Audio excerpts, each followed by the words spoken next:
Menaruh harapan di dalam Kristus. Sahabat doa yang saya kasih dalam Tuhan, baik yang di Zoom maupun yang di YouTube, hari ini kita sama-sama masuk di dalam perenungan firman Tuhan yang berbicara tentang menaruh harapan dalam Kristus.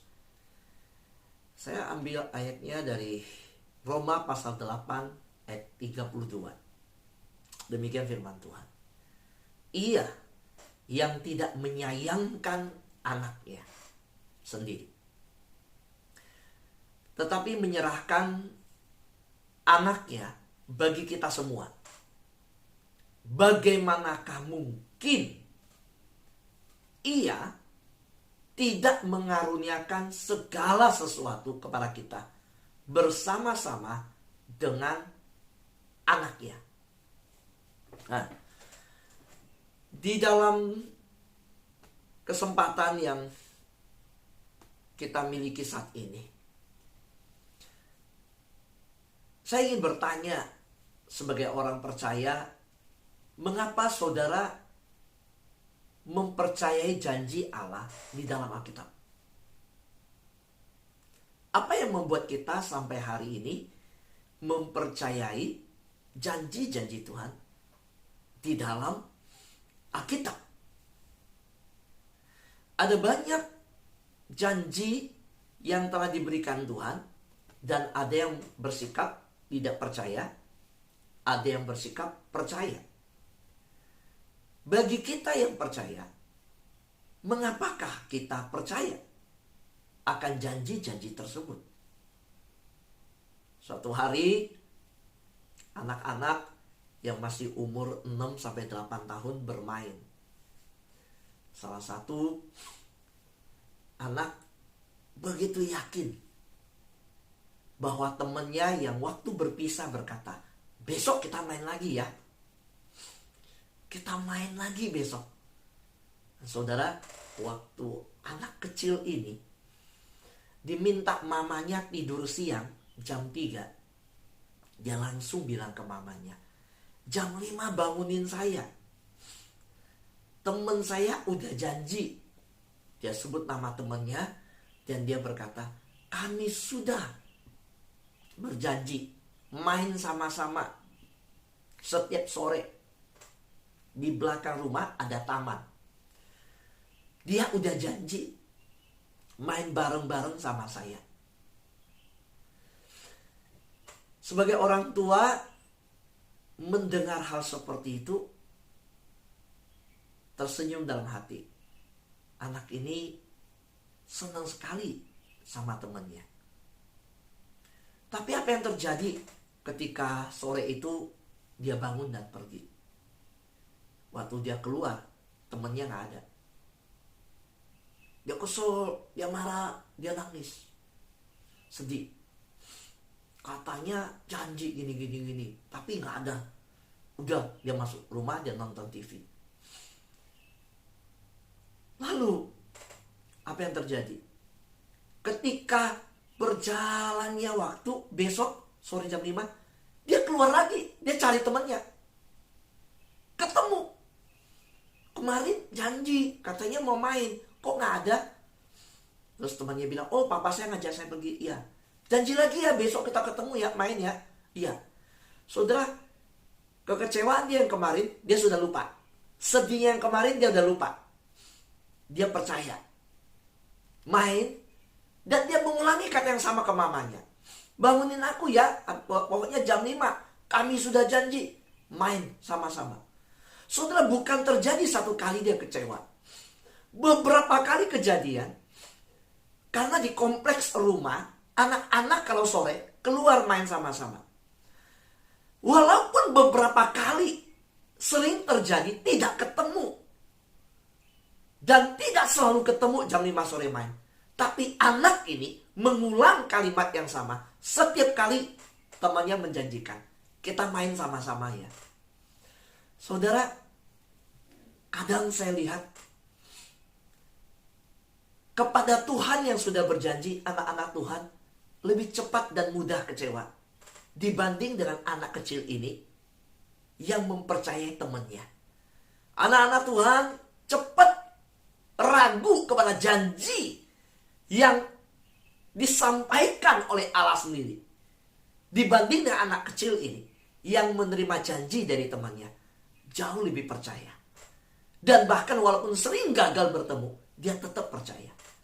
Saya teringat kalimat Yesus yang berkata, anak-anak kecil ini, mereka yang mempunyai kerajaan sorga.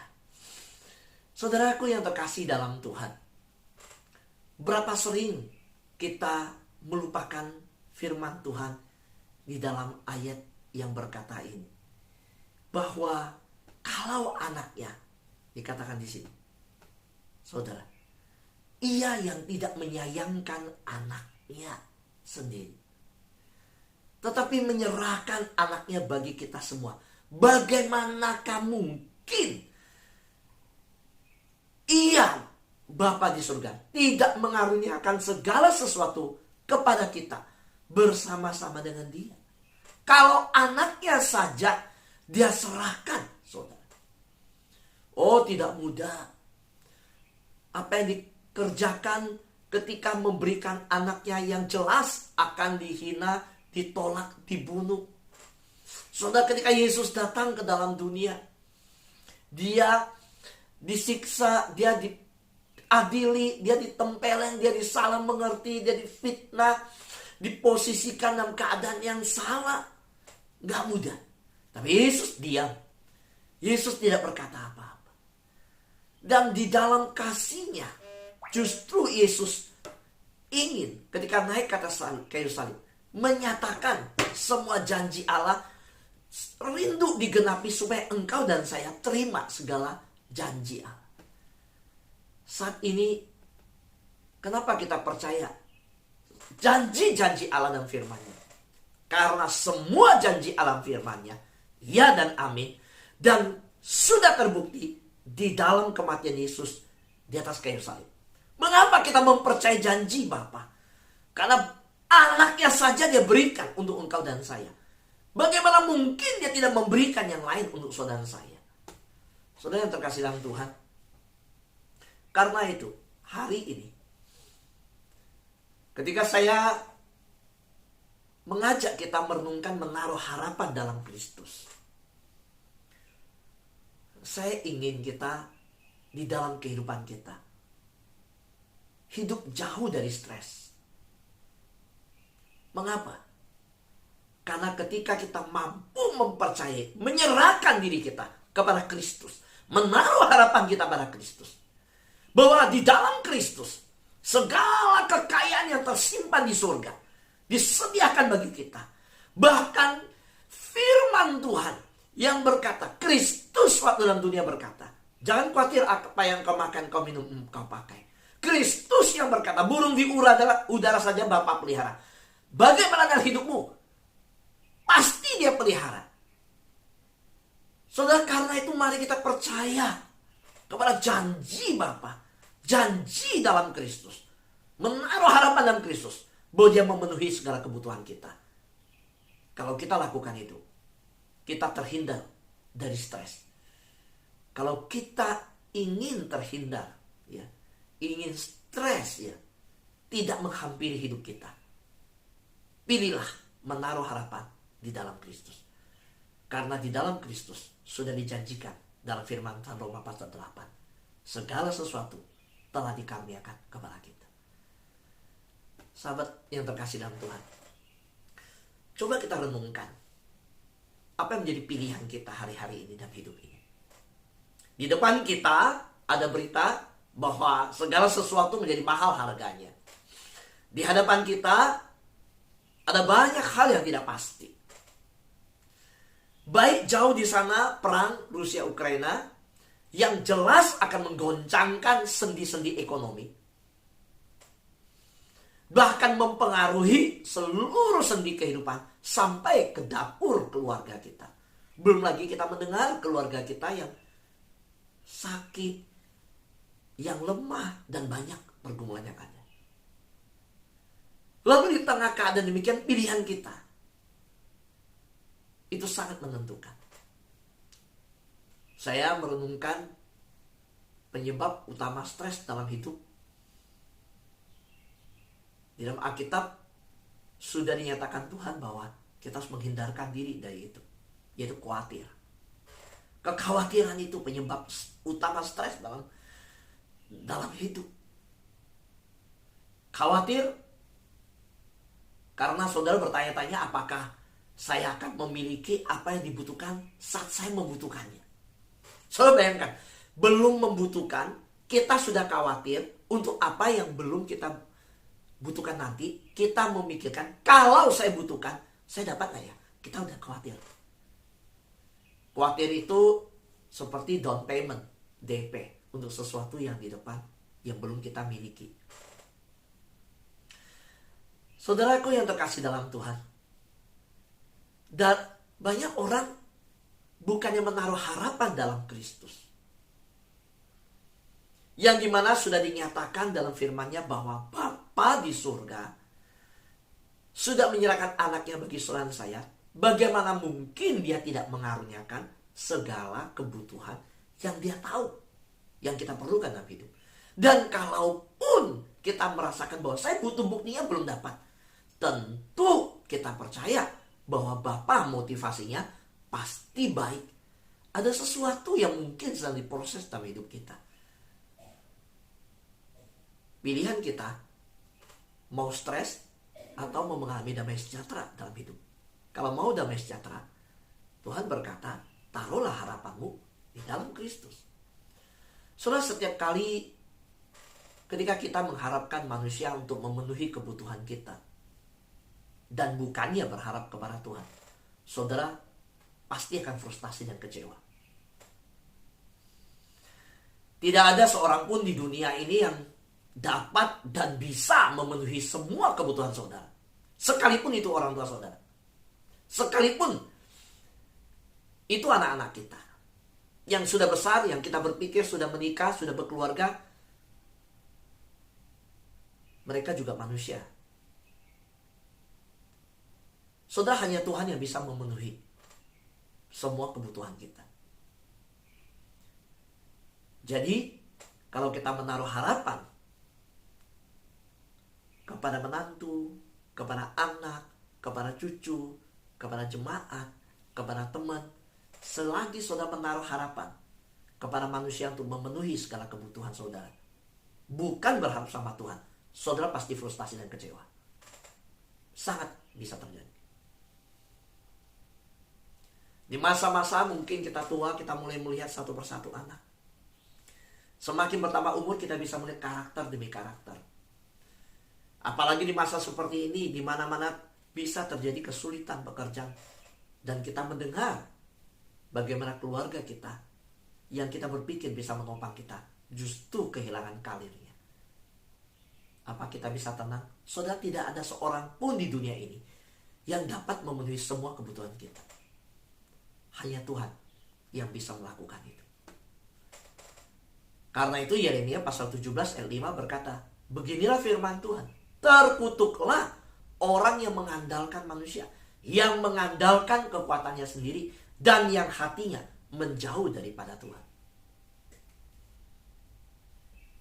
Saudara, apa kaitannya mengandalkan manusia, mengandalkan kekuatan sendiri, dengan menjauh daripada Tuhan? Saudara, ayat ini jelas menempatkan dua kalimat ini dengan kondisi hati. Orang yang mengandalkan manusia, mengandalkan kekuatannya sendiri,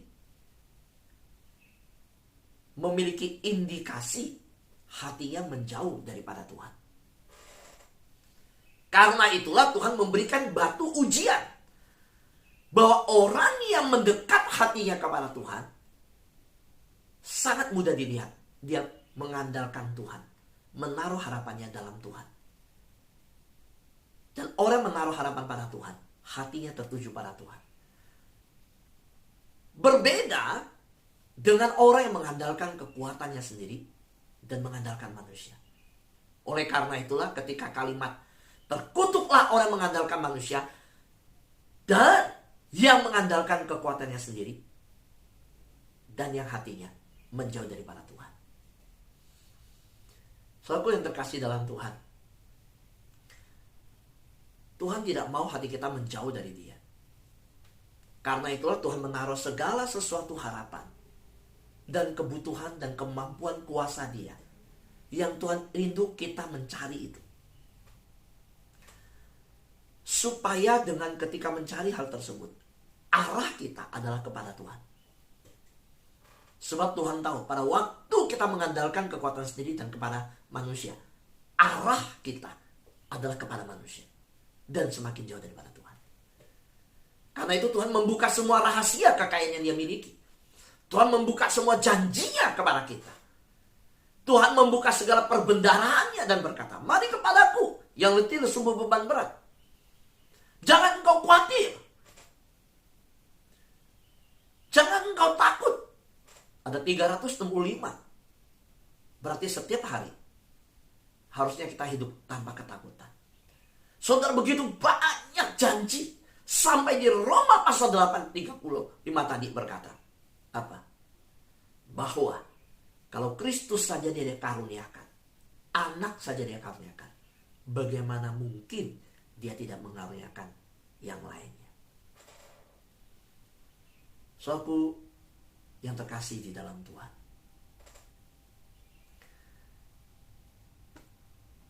orang yang menemukan rasa aman dalam pekerjaan, ketika kehilangan pekerjaan, mereka kehilangan ketenangan pikiran. Orang yang menaruh keamanan dalam uang,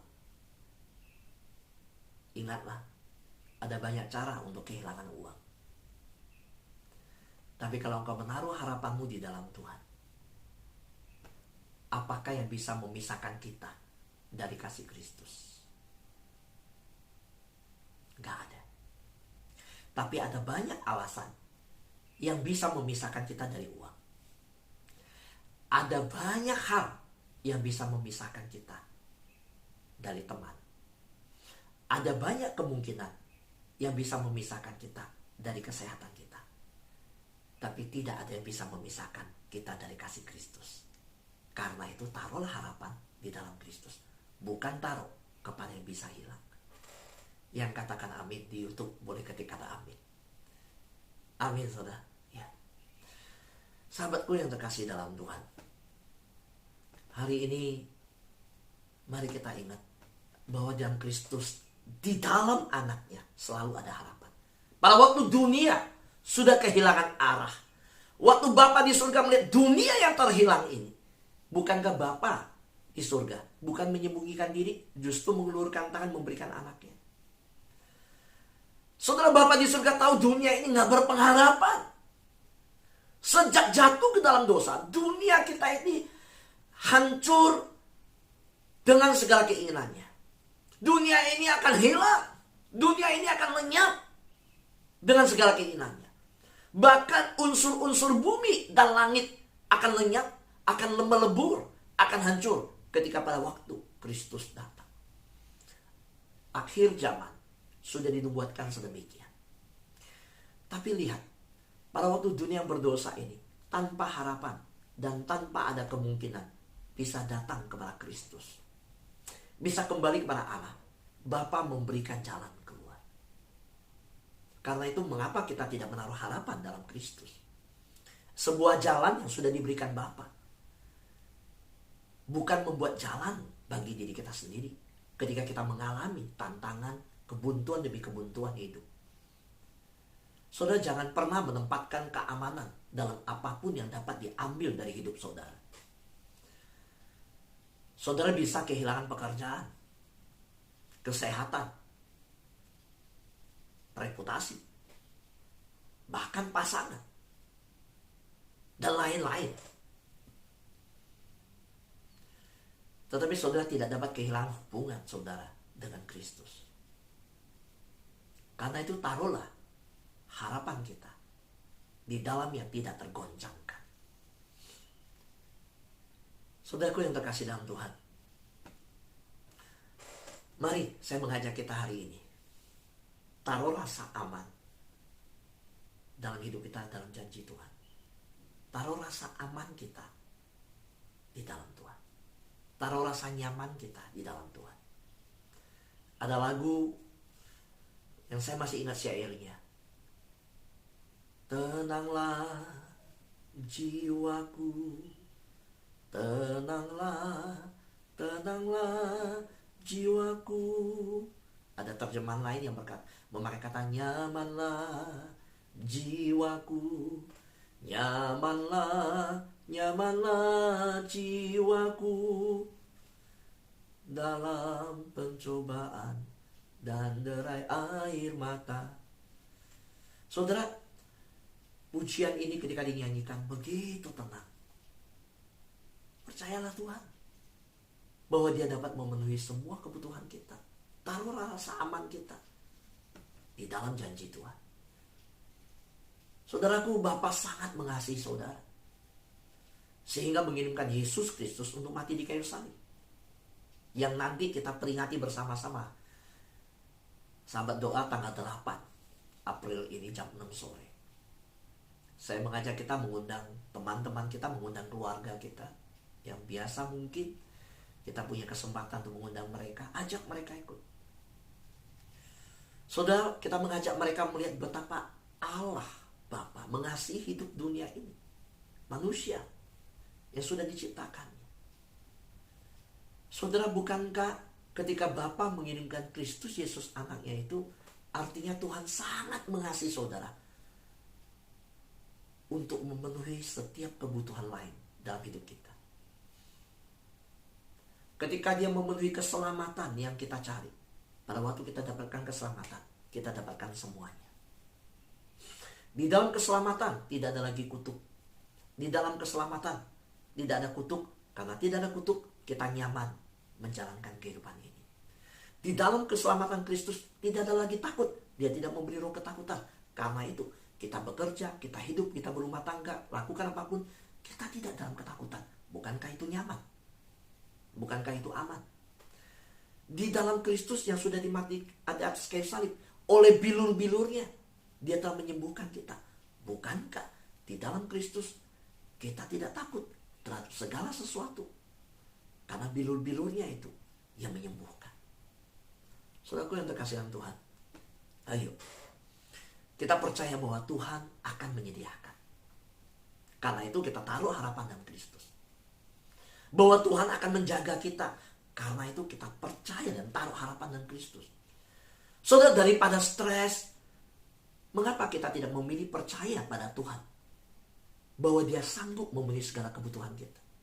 Allahku kan memenuhi keperluanmu menurut kekayaan dan kemuliaannya. Saya mau tanya, seberapa kaya Bapak kita? Ada yang bisa jawab? Saudara mau tuliskan di chat room berapa kaya harta Bapak kita? Ada yang bisa tuliskan? Ada yang bisa tuliskan ada berapa ratus kilo, berapa ribu ton kekayaan surgawi emasnya? Ada yang bisa tulis?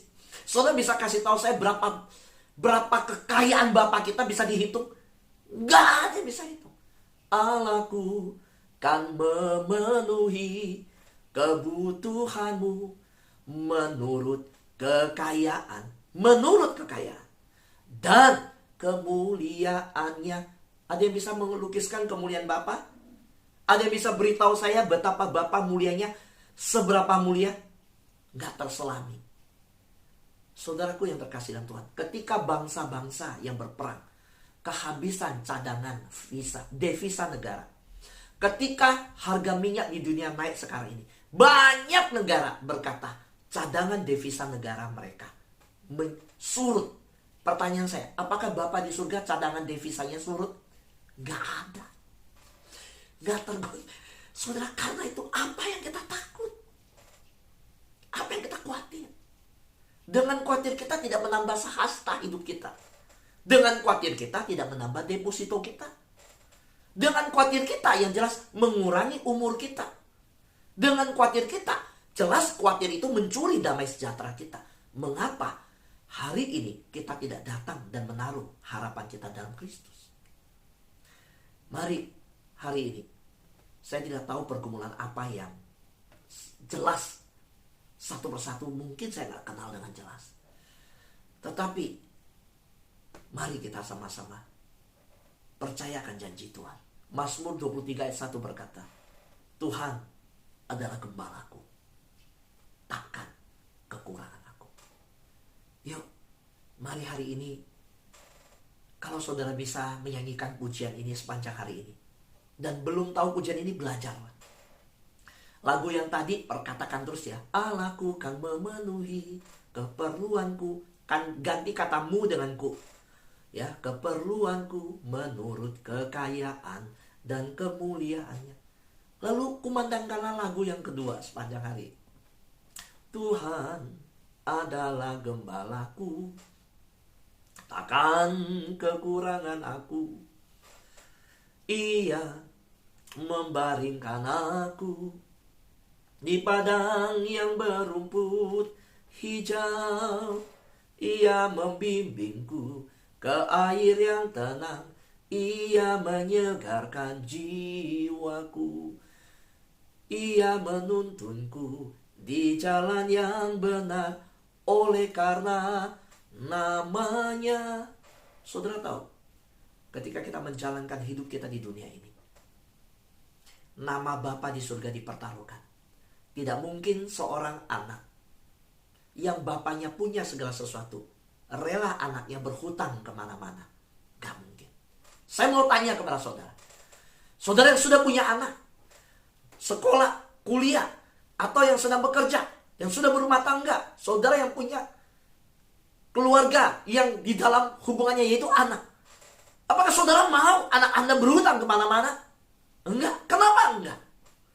Karena saudara tahu, di dalam dia berhutang, nama baik saudara ada di sana. Saudara bikin juga Bapa di surga. Bahkan Daud berani mengklaim dan berkata, anak cucu orang percaya tidak akan meminta-minta.